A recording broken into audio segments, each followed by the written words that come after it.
Asia মহাদেশের দ্বিতীয় ক্ষুদ্রতম দেশ, অথচ ধন সম্পদ, ব্যবসা বাণিজ্য ও আধুনিকতায় যেন সবার উপরে। বাংলাদেশ সহ এশিয়ার অনেক দেশের মানুষ দেশটিতে গিয়ে কাজ করে তাদের জীবন উন্নয়নের চেষ্টা করছেন, অনেকে সফলতার দেখাও পেয়েছেন। মরুচরের এই পর্বে আজ আমরা সিঙ্গাপুর সম্পর্কে বিস্তারিত জানব। জেনে নেব সিঙ্গাপুর কেমন দেশ, গরিব জেলেদের দেশ কিভাবে পৃথিবীর বুকে 1 নম্বর ধনী রাষ্ট্রে পরিণত হলো, দেশের এমন কি কি আছে যা আপনাকে বিস্মিত করবে, সিঙ্গাপুরে কি কি কারণে জরিমানা দিতে হয়, কোনো প্রাকৃতিক সম্পদ না থাকার পরেও দেশটি কেন এত উন্নত, ইত্যাদি। সিঙ্গাপুর বিশ্বের অন্যতম পরিষ্কার পরিচ্ছন্ন একটি দেশ। এখানকার রাস্তাঘাটে আপনি কোনো ময়লা আবর্জনা, এমনকি পলিথিনও খুঁজে পাবেন না। দেশটিতে পাবলিক প্লেসে ময়লা আবর্জনা ফেললে প্রথমবারের মতো 300 সিঙ্গাপুর ডলার জরিমানা দিতে হয়, যা বাংলাদেশি টাকাতে 27,728 টাকার সমান, এবং পরবর্তীতে ধরা পড়লে আদালতে মামলা এবং বড় অঙ্কের জরিমানা হয়। দেশটিতে রাস্তায় থুতু, চুইনগাম, সিগারেটের টুকরা বা এই ধরনের কিছু ফেলা শাস্তিযোগ্য অপরাধ। এখানে কারেক্টিভ ওয়ার্ক অর্ডার হলো এক বিশেষ ধরনের শাস্তি, যেখানে অপরাধীকে ভরা বাজারে বা পার্কে ময়লা পরিষ্কার করতে দেওয়া হয়, যাতে লজ্জায় সে আর ভবিষ্যতে এমন কাজ না করে।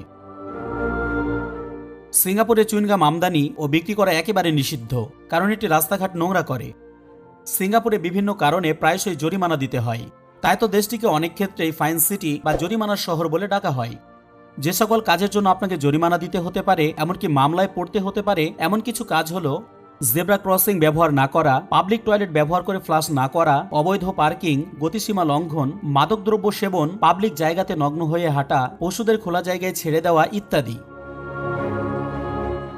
Department of statistics Singapore December 2024 সালের রিপোর্ট অনুসারে সিঙ্গাপুরের আয়তন 735.7 বর্গ কিলোমিটার, যা প্রায় বাংলাদেশের একটি ছোট জেলা মেহেরপুরের সমান।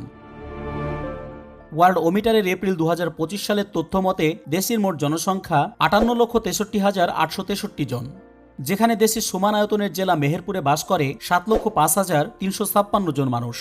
যাই হোক, দেশের প্রতি বর্গ কিলোমিটারে 7,970 জন মানুষ বসবাস করে, যেখানে বাংলাদেশের প্রতি বর্গ কিলোমিটারে বাস করে প্রায় 1,350 জন মানুষ।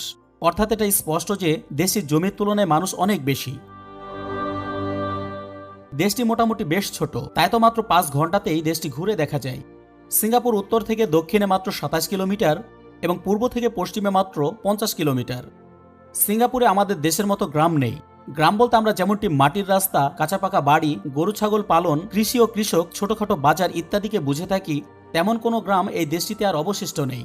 তবে 1960-এর দশকে সিঙ্গাপুরে অনেক গ্রাম ছিল, যেগুলোকে স্থানীয় ভাষায় ক্যাম্পং বলা হতো, যা শহরায়নের ফলে কমতে কমতে 1980-এর দশকে একেবারে উধাও হয়ে গিয়েছে।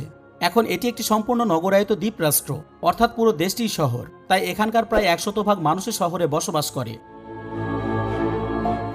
দেশটির পুরোটাই শহর হওয়ার কারণে রাজধানীকে আলাদা করা যায় না, যদিও এর রাজধানী হলো সিঙ্গাপুর সিটি। পুরো দেশটি শহর হওয়ার পরেও সিঙ্গাপুরের মোট ভূমির প্রায় 40%-এরও বেশি সবুজে ঢাকা।